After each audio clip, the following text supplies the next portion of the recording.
Assalamualaikum warahmatullahi wabarakatuh. Alhamdulillahi rabbil alamin. Wal 'aqibatu lil muttaqin wa la 'udwana illa 'alal zalimin.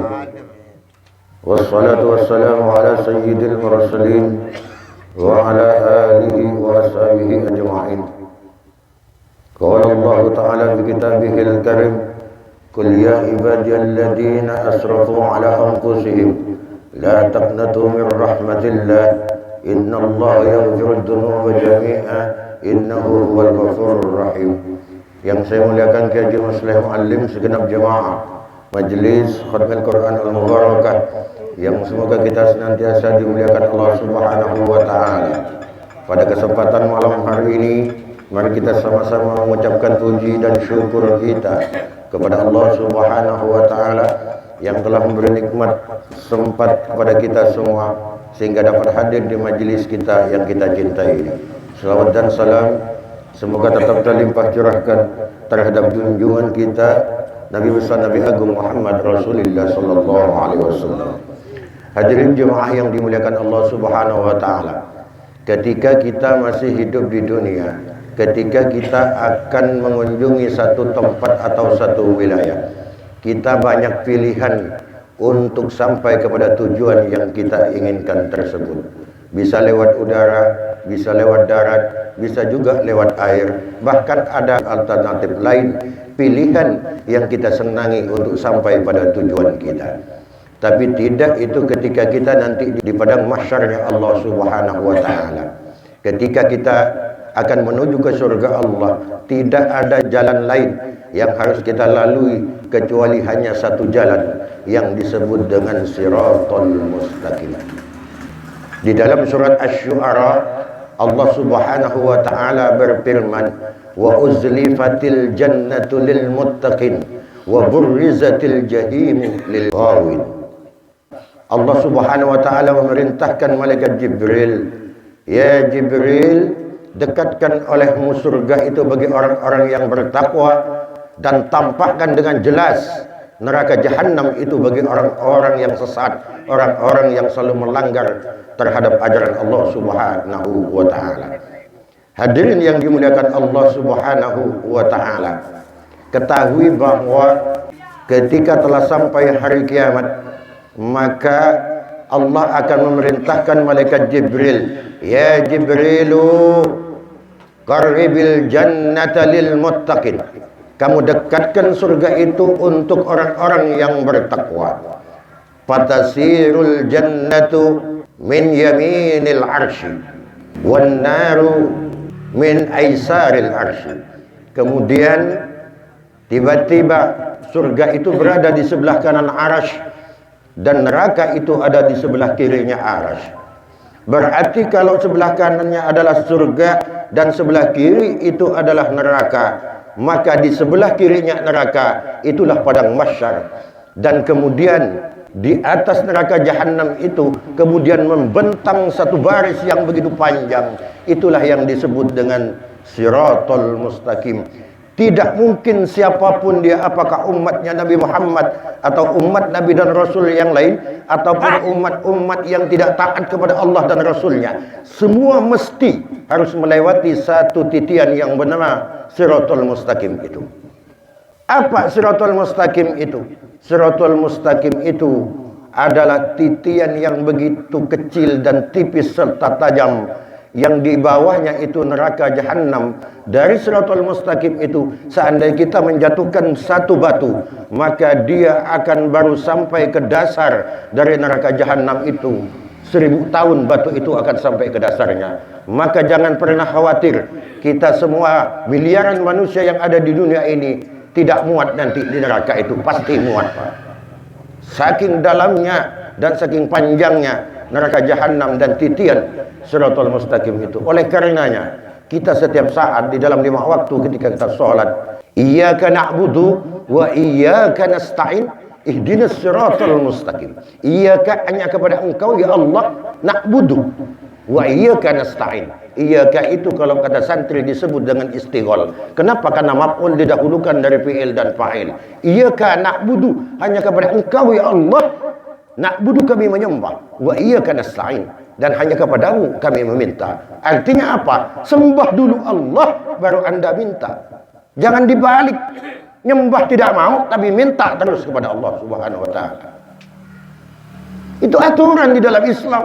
Aturan yang telah disampaikan oleh Rasulullah kepada kita semua. Terus, di Shiratal Mustaqim itu nanti ada 7 pos yang akan kita lalui. Semua orang pasti melalui 7 pos itu.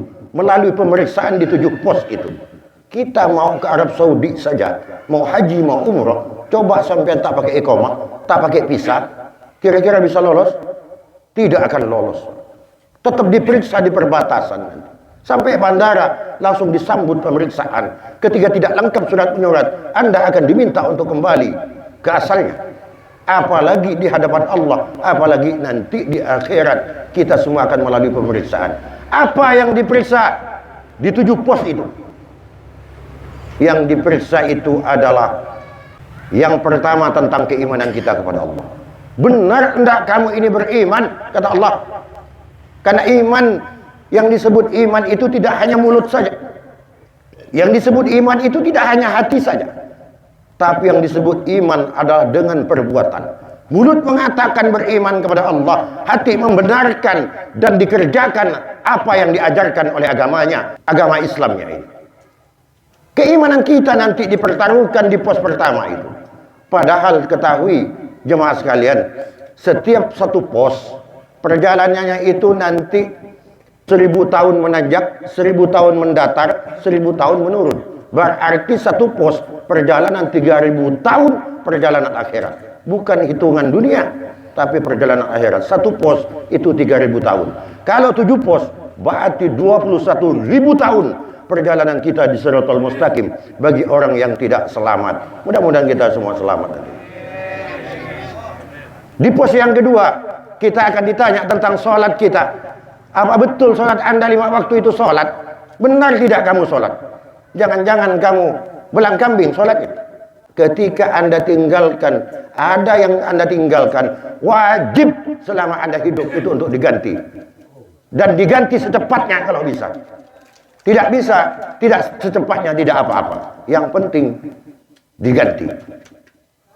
Wajib Pak sholat itu diganti. Maka jangan kita selagi hidup di dunia ini berani-berani meninggalkan sholat Pak. Yang kedua itu sholat. Yang ketiga puasa. Ini tidak lama lagi kita akan ngadi puasa Ramadan. Dipertanyakan nanti 3000 tahun pemeriksaan tentang puasa Anda nanti. Apa puasa kamu? Betul tidak puasanya? Terus puasa kamu puasa apa? Apa puasa hanya nahan lapar, nahan haus? Atau puasa kamu dengan mata, tangan, dan panca indera? Atau puasa kamu langsung dengan hatimu juga puasa, perasaanmu juga puasa? Dipertanyakan itu nanti. 3000 tahun pertanyaan tentang hal puasa. Baru yang keempat yang dipertanyakan adalah tentang zakatmu. Baik zakat fitrahmu, zakat hartamu, zakat malmu. Zakat fitrah itu seperti yang biasa kita keluarkan menjelang Idul Fitri. Kalau zakat mal, zakat hartamu, kamu yang diberi anugerah harta oleh Allah, kamu zakatin tidak hartamu itu. Kalau tidak dizakati, hartamu itu nanti yang akan membakarmu, yang menjadi korek apinya nanti di neraka jahanam itu. Kenapa? Karena neraka itu tidak ada panas, Pak. Di neraka itu seyogianya tidak ada api di sana. Api itu muncul dibawa oleh setiap manusia nanti yang masuk neraka. Karena nanti di neraka itu pengapiannya itu adalah bebatuan dan manusia. Jadi semakin besar dosanya, semakin panas nanti di neraka itu yang akan menyiksa kita. Jadi api itu dibawa oleh kita. Maka harta yang tak dizakati itu nanti akan menjadi alat bakarnya Anda nanti di akhirat itu. Jadi hati-hati Pak, kita dianugerahi harta oleh Allah itu. Terus yang selanjutnya adalah yang kelima, pos yang kelima yang akan ditanyakan adalah haji dan umrohmu. Karena haji dan umroh ketika kita berangkat, kita sebelum berangkat ketika diberi keluasan rezeki, wajib kita berangkat. Tapi setelah berangkat, maka Ketika Anda sudah naik haji, Anda harus jadi haji yang mabrur. Haji yang mabrur itu apa? Lam yarfus wala yafsuk, kata ulama itu. Jangan fasik lagi, jangan yarfus. Yarfus itu apa, Pak? Jangan turunnya torpus, mau nak gempus itu. Udah haji tapi ngomongnya masih suka pembula. Jadi orang haji itu harus jaga lisan, panca inderanya jaga. Buktikan bahwa haji Anda adalah mabrur. Jadi dipertanggungjawabkan. Terus yang keenam, pos yang keenam, itu juga 3000 tahun nanti pertanyaannya di sana. Apa pertanyaannya itu? Yang dipertanyakan adalah tentang junubmu, mandi junubmu, tentang hadas besar, tentang hadas kecilmu. Jadi mandi junub itu pertanggungjawaban, hati-hati. Maka kita perlu belajar, yang tidak tahu belajar, Pak. Tak bisa munduk jeung langut songo dan oben, tapi tak mungkin munduk. Majelis jangan sampai tak ikut. Jadi nambah pengetahuan kita, jadi tahu. Yang awalnya tak paham jadi paham. Jadi hati-hati. Hadas besarmu seperti apa? Hadas kecilmu seperti apa? Ini kadang-kadang kita dientengkan hadas kecil itu. Mentang-mentang cuma hadas kecil, cuma kencing, cuma nak kemi. Salah-salah kemi mancing. Pas sakit. Tak betul. Ingat kata Rasulullah. Ketika Rasulullah lewat di satu kuburan dengan sahabat. Kemudian Rasulullah berhenti. Sahabat heran. Kenapa ya Rasul kau berhenti tiba-tiba? Tar dulu. Aku mau doakan dulu orang yang dikubur ini. Emangnya kenapa Rasul? Ini tengah disiksa ini. Kok bisa? Apa dia orang berdosa tidak sholat? Waktu puasa dia puasa. Bersedekah banyak sedekahnya. Tapi kenapa disiksa Rasul? Iya. Karena dia waktu hidup di dunia itu, kalau kencing, udahlah kencing berdiri, tidak dicuci. Kalau lepas sakit. Nah. Ya, bos. Maku kenga kami, bos. Nikmat kencing itu dari Allah. Ayo kita syukuri, Pak. Coba sampai kalau tak bisa kencing macam apa? Biar punya harta miliaran habis, Pak. Hanya untuk bisa kencing kita. Hati-hati. Jadi hadasnya. Terus yang terakhir, yang akan dipertanyakan pos yang ketujuh adalah hubungan kita antar sesama manusia. Irhamu man fil ardi yarhamkum man fis sama. Sayangilah olehmu siapa yang ada di dunia ini. Biar baik itu sesama manusia kepada binatang, yarhamkum man fis sama, maka akan sayang kepadamu apa yang ada di langit. Itu 7 pos yang akan kita lalui itu, Pak. Berat itu perjalanannya 21.000 tahun 7 pos itu. Tapi umatnya Rasulullah ini ada keringanan, ada rukhsah, ada kehebatan-kehebatan yang diberikan kepada umatnya Rasulullah. Apa orang yang lewat di Shiratal Mustaqim itu nanti bermacam-macam umat Rasulullah. Yang pertama barkil khatib. Yang pertama itu seperti petir menyambar. Meskipun perjalanan itu 21.000 tahun, tapi dia sekilas saja sampai sudah masuk surga Allah Subhanahu wa ta'ala. Bisa kita. Mudah-mudahan bisa. Yang kedua, itu kecepatannya sama dengan kecepatan angin. Jadi tidak meniti di Shiratal Mustaqim, di atasnya dia. Seperti kecepatan angin, sampai ke surga. Yang kedua. Yang ketiga, itu sama seperti burung terbang. Seperti burung terbang ini bagi siapa? Bagi orang yang punya kasih sayang hidup di dunia ini. Suka kasihan ke orang. Bukan sebaliknya suka nyakiti orang. Seperti burung terbang. Terus ada lagi seperti berkuda. Jadi perjalanan menuju Shiratal Mustaqim seperti berkuda. Ada yang selanjutnya seperti orang berlari. Ada yang lagi yang selanjutnya seperti orang berjalan. Di berjalan niti jalan gitu. Terus ada lagi seperti perjalanan 1 hari. Perjalanan 21.000 tahun itu dilakukan hanya sehari saja. Ada yang seperti orang berjalan 1 bulan. Ada yang terakhir nih, yang ketujuh nih, sesuai dosa-dosanya ketika di dunia. Makin besar dosanya, makin tersisa dengan gemetar ketakutan dia. Ada yang ngesot dikit, ngesot baru nyampe 2 depak, langsung masuk ke neraka Jahannam. Wassalam masuk. Jadi macam-macam yang ketujuh ini. Jadi yang paling baik itu adalah yang 1 sampai ke 6 ini, Pak. Meskipun 1 bulan perjalanan, yang ke 6 itu lumayan. Yang penting tak jatuh sampai ke paling tidak mudah-mudahan kita jemaah al-babarokah ini yang burung jalan burung. Macam burung terbang, ngapur. Nah itu, mari kita jaga semuanya. Di majelis ibadah kita semuanya dijaga. Tapi ada lagi keistimewaan kata Rasulullah. Nanti di akhirat itu ada 4 golongan manusia dari umat Rasulullah. Tidak hanya dia tidak dihisab di akhirat, tapi dia masuk surganya pun berebut. Orang istimewa. Di dalam kitab Sahih Muslim, Rasulullah SAW bersabda, "Idza kana yaumul qiyamati yadkhulu arba'atun al-jannata bighairi hisab." Akan masuk ke dalam surga 4 golongan tanpa hisab. Tak dihitung lagi amalnya, langsung bebas masuk ke surga. Siapa yang pertama? Yang pertama adalah al-alim ya'malu bi ilmihi. Adalah orang alim yang mengamalkan ilmunya. Pintar tidak cukup. Meskipun mondok puluhan tahun sudah punya ilmu, tapi kalau tidak diamalkan ataupun ilmunya hanya diperdagangkan untuk urusan dunia, tak boleh, tak masuk di golongan ini. Orang yang punya ilmu yang diamalkan itu nanti masuk surga tanpa hisab.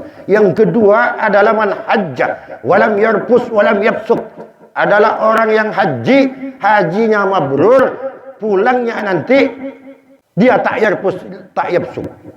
Tidak fasik kepada Allah ketika pulang, dan dia menjaga panca inderanya, ngomong tak sembarangan, mata tak melihat sembarangan, kuping tak mendengar sembarangan, tangan juga tidak mengambil, punya orang kaki tak melangkah kepada yang dilarang Allah. Itu namanya haji mabrur, nanti tanpa hisab, nanti masuk surganya.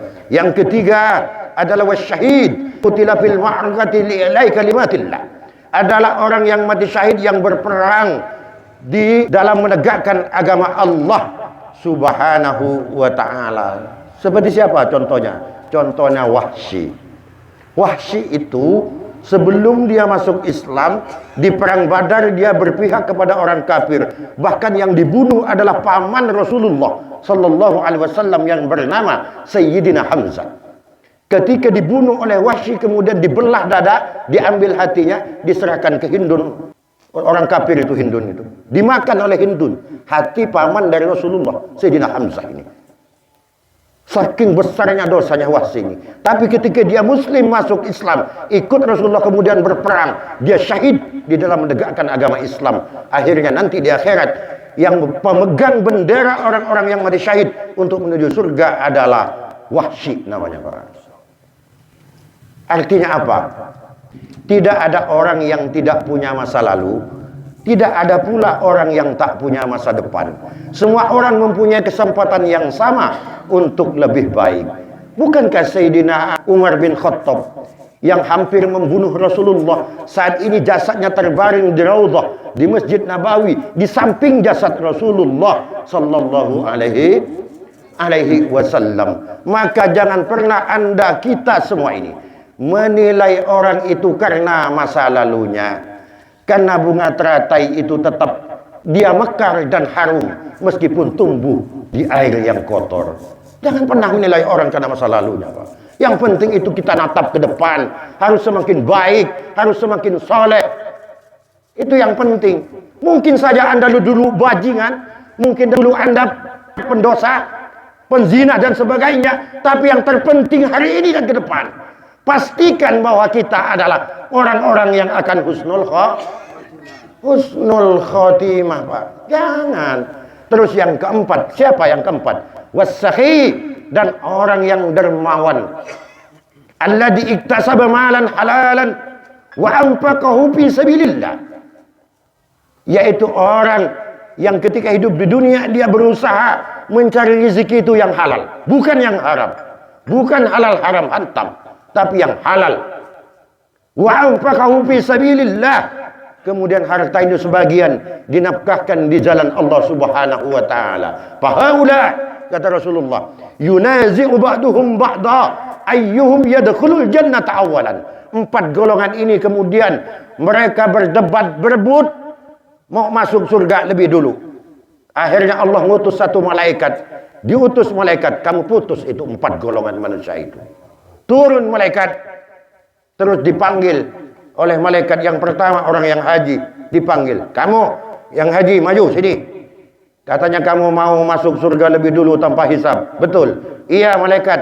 Apa alasan kamu? Kamu masuk surga lebih dulu.